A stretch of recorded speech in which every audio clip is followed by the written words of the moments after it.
ஆன்மீக நண்பர்கள் அனைவருக்கும் வணக்கங்கள். இன்றைக்கி எதை பற்றி பார்க்க போகிறோம்னா, இந்த புரட்டாசி மாதத்தில்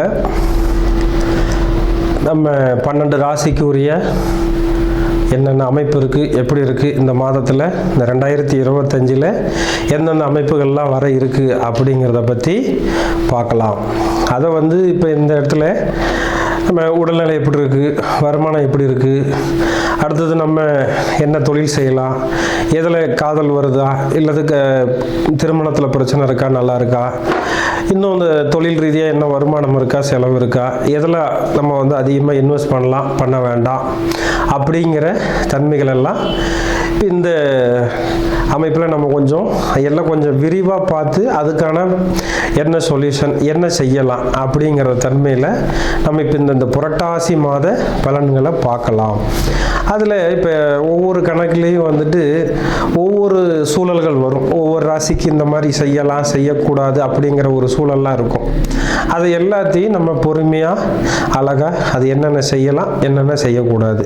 ஏன்னா மக்களுக்கு எதில் எடுத்தாலும் அவசரம் இருக்குது, அதே அளவுக்கு பொறுமையை குறைஞ்சிக்கிட்டே இருக்குது.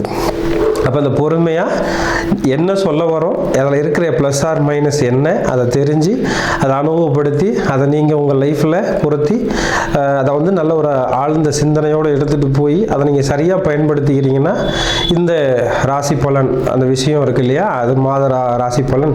அப்போ இந்த மாதத்தில் நீங்கள் எதை செஞ்சால் சௌரியமாக இருக்கலாம், எதை செஞ்சால் கொஞ்சம் டிஸ்டர்ப் ஆகும் அப்படிங்கிறத பற்றி இப்போ நம்ம பார்க்கலாம்.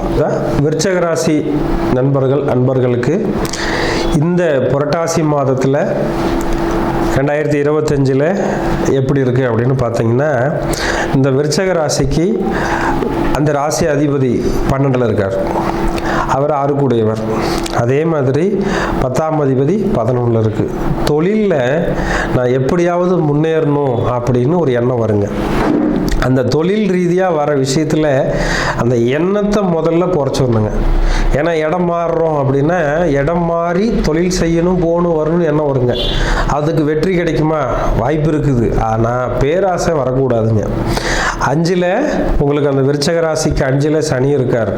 5 சனி இருந்ததுன்னா தாழ்வு மனப்பான்மை வரும், அதே அளவுக்கு பேராசையும் வரும். என்ன, இப்போ சனி வக்ரமாயிட்டார், அப்போ அதிகமான எண்ணம் வரும். அந்த கணக்கில் அதிகமாக எண்ணம் வந்துருச்சுன்னா என்ன வருங்க, 11ஆம் இடத்துல சூரியன் இருக்க 10ஆம் அதிபதி. அப்போ நம்ம பெருசாக எண்ணப்படும், ஆனால் கொண்டு போய் ஏதாவது ஒரு தப்பு பண்ணிடுறோம். அப்போ இந்த மாதத்தில் புதுசாக தொழில் ஆரம்பிக்கிறவங்க, அந்த ஆசை வரவங்க கொஞ்சம் குறைச்சிக்கிறது நல்லதுங்க.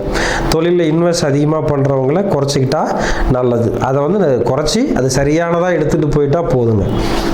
அடுத்தது பொதுவாக 4ஆம் இடத்துல ராகு உங்களுக்கு, இந்த 4ஆம் இடத்துல ராகுவும் 8ஆம் இடத்துல குருவும் இருந்தால் வீடு கட்டுறேன் பெருசாக கட்டுவீங்க, கடன் வாங்குவீங்க, அதுவும் பெருசாக போயிடும். நாளைக்கு சுமக்க முடியாத கடன்காரராக மாறுறதுக்கு ஒரு வாய்ப்பு வரும். அம்மாவுக்கு ஒரு நோயை உருவாக்கி கொடுக்கறதுக்கு ஒரு வாய்ப்பு வரும். ஏன்னா அதுக்கான தன்மைகளை நகர்த்திக்கிட்டே போகிறது. இப்போ அதெல்லாம் கொஞ்சம் கவனமாக இருந்து பயன்படுத்திக்கணுங்க.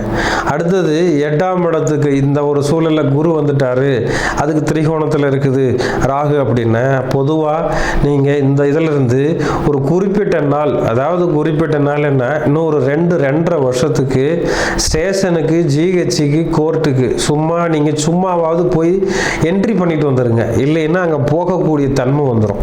அங்கே போயிட்டு வந்துட்டோம்னு சொன்னாக்கா நமக்கு விதி இருக்கு போகணும்னு, ஆனால் போயிட்டு வந்துட்டால் சமாதானம் பண்ணிக்கும். அது மாதிரி இந்த இடத்துல இந்த மாதத்துக்கு மட்டும் இல்லை, இன்னொரு 2-2.5 வருஷத்துக்குமே அந்த அமைப்பு வேலை செய்யும். ஏன், சனி 5 இருக்கார் விருச்சகத்துக்கு, அதுக்கு நேர் 7, 11 உங்களுக்கு அந்த ராசிக்கு சூரியன் இருக்காரு. அப்படின்னா பொதுவாக சூரியன் கவர்மெண்ட்டுங்க, சூரியன் கவர்மெண்ட், சனி அதில் உள்ள பிரச்சனை. அப்போ இந்த ரெண்டும் சேர்ந்துச்சுன்னா அங்கே அரசியலால் எதிரிகளால் தொல்லை வர்றதுக்கு நிறைய வாய்ப்பு இருக்குது. இந்த விருச்சிக ராசியை பொறுத்த வரைக்கும் இந்த மாதத்துக்கு இல்லை, இந்த ஒரு 2.5 வருஷத்துக்குமே அந்த வேலை செய்யும். கொஞ்சம் கேர்ஃபுல்லாக இருங்க. அதுலேயும் இந்த மாதத்தில் ஸ்டார்ட் பண்ணுறதுக்கு வாய்ப்பு வந்துடும். அந்த கேஸு போடுறோம், இல்லை அதில் ஒரு சிக்கல் இருக்குது, இல்லை போலீஸ் ஸ்டேஷனுக்கு போகிறோம், அங்கே ஒரு கேஸ் வைக்கிறோம், இல்லை கோர்ட்டுக்கு போய் ஒரு கேஸ் வைக்கிறோம் அப்படிங்கிற சூழலில் கொஞ்சம் சிக்கல் வராமல் பார்த்துக்குங்க. அடுத்த கண்டிஷன், எப்போவுமே 5ஆம் இடத்துல விருச்சக ராசிக்கு 5ல் சனி இருக்கிறாருன்னா குழந்தைங்க சொல் பேச்சு கேட்காது.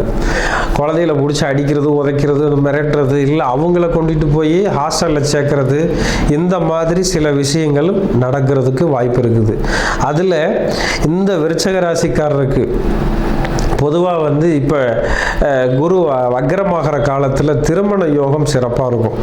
அதேமாரி வீடு வாசல் கட்டுறதும் சிறப்பாக இருக்கும், கடன் வாங்குறதும் சிறப்பாக இருக்கும். ஆனால் அதிகமாக போகாமல் நீங்கள் குறைச்சி அளவோடு வச்சு நம்ம தேவைக்கு இதை சரியாக பயன்படுத்திக்க முடியுங்கிறத முடிவு பண்ணி வச்சுக்கிட்டிங்கன்னா எந்த தொந்தரவும் பண்ணாதுங்க. நல்ல ஒரு அமைப்பை உருவாக்கி கொடுத்துரும். இதை வந்து கரெக்டாக நீங்கள் ஃபாலோ பண்ணுறீங்கன்னு சொன்னாக்கா சிறப்பாக இருக்கும். தொல்லை வராத ஒரு நல்ல உருவாக்கத்தை கொண்டுட்டு போயிடலாம். அது வந்து இதுக்கு மேலே வந்து உங்கள் சுயஜாதகங்கள்லாம் சிலதை பார்த்து அந்த அமைப்பெல்லாம் இருக்குதா இல்லையா, இன்னும் வீடு கட்டுறதுக்குலாம் சாதாரண விஷயம் இல்லைங்க. கொஞ்சம் கவனமாக பார்த்து அதை ரன்னிங் பண்ணிக்கிட்டிங்கன்னா சூப்பராக வேலை செய்யுங்க.